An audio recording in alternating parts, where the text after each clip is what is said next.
Okay, let's consider this set of numbers 1 to 10. Now let's save them into a list.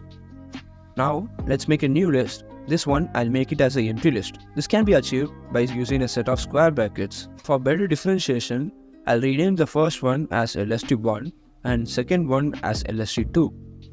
Let's suppose our goal is to take all the even numbers from LST1 and push it to LST2. This can be done through an iterating sequence, which can be further done using a for loop. So let's go with for I in LST1. I throughout the loop will be the elements present in LST1. Okay, now we have to check whether I is divisible by 2 or not. This can be achieved using a simple mathematical logic. So let's go I modulus equal to 2. I'll put this in a if block. So this percentage symbol is called a modulus operator, which returns a remainder of two numbers. Let's suppose I is an even number, and when even number is divided by 2, it will always return 0 as remainder. Instead of this block, we have to give an action. In our case, it is pushing these elements to the empty list, which is LST2. So this can be done through an append function, which is a list function. This involves first entering the target list. In our case, it's LST2 and an append function, and inside of this parenthesis, we have to add the element we need to push. In our case, it's I here. And for visualization, what's inside LST2 will print it. And now save it as your desired file name with the extension .py. In the terminal, let's run this by entering python3, the name of the file, and in my case, it's main.py. So when I run, you guys can see I'm getting all the even numbers from the LST1.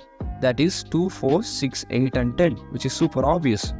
Back to our code, we can see we have all the even numbers have been appended. And now, as you guys can see, we are using 3 sets of lines. They are for loop, then we are using an if statement to check if it is even or not, and then we are appending it to a new list. But I have a better method for you. I'm going to squeeze all these lines into a one line. So let's go to an empty list, and inside of this, we have to enter the for loop.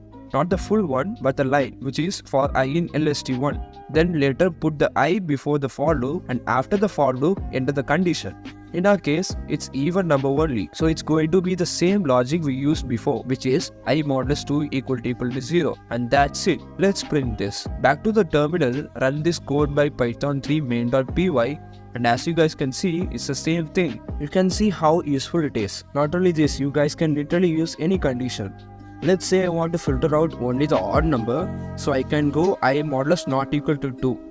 So let's consider one more situation where I have to increment every element by 2, so I can go I plus 2. You guys can even print all the elements, just use print I before the for loop. That's all. This was this comprehension. Make sure to use for better efficiency. Thank you for sticking up till the end. This is your boy Ash. Peace out.